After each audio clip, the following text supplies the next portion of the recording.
England టూర్లో ఉన్న team India 5 test మ్యాచ్ల సిరీస్ ఆడుతోంది. ఇప్పటికే 3 మ్యాచ్లు అయిపోగా 1-2తో వెనుకపడి ఉంది భారత్. అయితే కీలకమైన 4వ టెస్టుకు ముందు భారత జట్టుకు వరుస షాకులు తగులుతున్నాయి. ఈ కీలక సమయంలో గాయాల బెడద టీమిండియాను మరింత ఇబ్బందుల్లోకి నెట్టేస్తోంది. ఇప్పటికే పేసర్లు హర్షదీప్ సింగ్, ఆకాశ్దీప్ గాయాలతో సతమతమవుతుండగా తాజాగా తెలుగు తేజం ఆల్రౌండర్ నితీష్ కుమార్ రెడ్డి కూడా గాయపడ్డాడు. 4వ టెస్టుకు ముందు జిమ్లో వ్యాయామం చేస్తుండగా నితీష్ గాయపడినట్లు సమాచారం. స్కానింగ్లో అతని లిగ్మెంట్ దెబ్బతిన్నట్లు తేలిందని ESPN నివేదించింది. ఈ గాయం కారణంగా నితీష్ రెడ్డి మిగిలిన 2 టెస్టు మ్యాచ్లకు దూరమయ్యే అవకాశం ఉందని తెలుస్తోంది. అయితే BCCI ఇప్పటివరకు నితీష్ గాయంపై అధికారిక ప్రకటన జారీ చేయలేదు.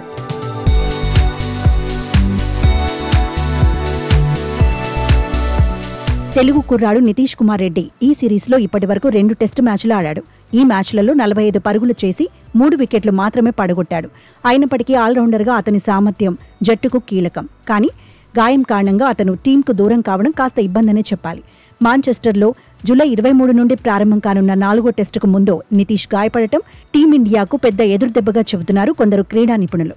అదే సమయంలో ఆకాశ్దీప్ గాయంతో ఇబ్బంది పడుతున్నాడు. హర్షదీప్ సింగ్ నెట్ సెషన్లో సాయి సుదర్శన్ షాట్ను ఆపే ప్రయత్నంలో ఎడమ చేతికి తీవ్ర గాయమయ్యి అతను గాయంతో బాధపడుతున్నాడు.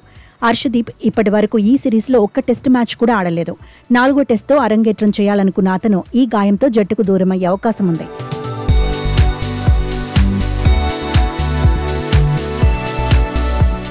ఈ గాయాల నేపథ్యంలో టీమిండియా సెలెక్టర్లు ముందు జాగ్రత్తగా హర్యానా పేసర్ అన్షుల్ కాంబోజ్ను జట్టులోకి తీసుకున్నారు. 24 ఏళ్ల అన్షుల్ కాంబోజ్ దేశవాళీ క్రికెట్లో అద్భుతమైన ప్రదర్శనతో సెలెక్టర్ల దృష్టిని ఆకర్షించాడు.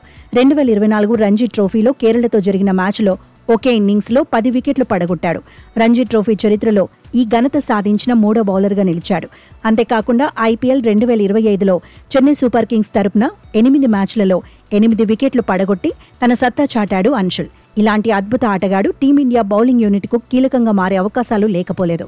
ఈ క్రమంలోనే 4వ టెస్టులో గెలిచి సిరీస్ను సమం చేయాలని భారత జట్టు భావిస్తోంది. కానీ గాయాలు జట్టు బలాన్ని బలహీనపరుస్తున్నాయి. నితీష్ రెడ్డి వంటి ఆల్రౌండర్ లేకపోవడం, ఆకాశ్దీప్, హర్షదీప్ సింగ్ గాయాలతో జట్టు సమతుల్యత దెబ్బతింటోంది. అయితే అన్షుల్ కాంబోజ్ వంటి యువ పేసర్ జట్టులోకి రావడం ఆశాజనకంగా ఉంది. మరి ఫలితాలు ఎలా ఉంటాయనేది చూడాలి.